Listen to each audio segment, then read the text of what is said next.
السلام علیکم خواتین و حضرات. قوالی جس کی ابتدا بر صغیر میں حضرت امیر خسرو رحمۃ اللہ علیہ کے دور سے ہوتی ہے. قوالی بہت سے اسلوب سے گزری جس میں موسیقی کا امیزہ بہت زیادہ شامل رہا. آج اس وقت اس محفل میں جو فنکار ہمارے ساتھ موجود ہیں انہوں نے قوالی کو ایک نیا رنگ، نئی جہت عطا کی. 40 برس سے قوالی کر رہے ہیں. پرائڈ آف پرفارمنس ہولڈر آج کی شام ہمارے ساتھ عزیز میاں قوال صاحب.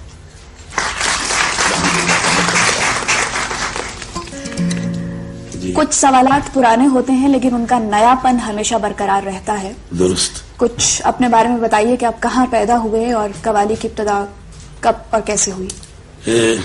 جہاں تک پیدائش کا تعلق ہے وہ تو اتر پردیش تقسیم سے قبل، ادروائز لاہور میں مائیگریشن جب ہوئی 47 تو لاہور آ گئے اور داتا گنج بخش کے دربار سے میں نے ابتدا کی. وہیں تعلیم مکمل کرتا رہا اور ساتھ میں داتا گنج بخش کے آستانے پر جا کر اپنے فن کی سیرابی کرتا رہا. آپ نے تعلیم کی بات کی تو آپ کے استاد کون تھے؟ جہاں تک کہ درسی تعلیم کا تعلق ہے وہ تو کافی استاد اور اساتذہ میرے رہے، لیکن جہاں تک اس فن کا تعلق ہے تو وہاں یوں سمجھیے کہ آپ کو شعر میں جواب دے رہا ہوں کہ قسمت کیا ہر ایک کو قسام ازل نے، جو شخص کے جس چیز کے قابل نظر آیا. تو جہاں تک ہے یہ صرف خدا داد صلاحیت ہے اور میں اس کو نعمت خداوندی کہہ سکتا ہوں. آپ نے قوالی میں اشعار کی بھرمار کر دی. آپ کا ابتدائیہ کہاں سے ہوتا ہے؟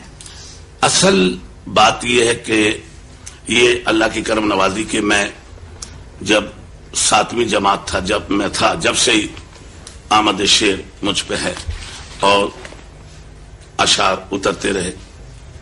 جہاں تک اشعار کی بھرمار یا اس بات کا تعلق ہے تو وہ میں یہ عرض کر دوں کہ صغیر سنی میں میرے دور میں جو قوال حضرات تھے میں نے انہیں دیکھا کہ وہ اشعار تو 1 2 یا 3 اور جہاں تک گلے بازی، راگ، مرکیاں، پھندے، یہ اس کی بھرمار زیادہ رکھتے تھے.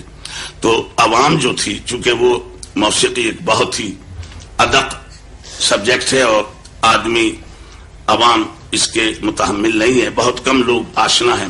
میں نے یہ سوچا کہ عوام میں اسے کس طرح مقبول کروں، لہذا میں نے موسیقی کا امیزہ کم کیا، سہارا لیا اور اس کی جگہ مضامین اور اشعار کی بھرمار یہ میں نے اپنے فن میں پیدا کی.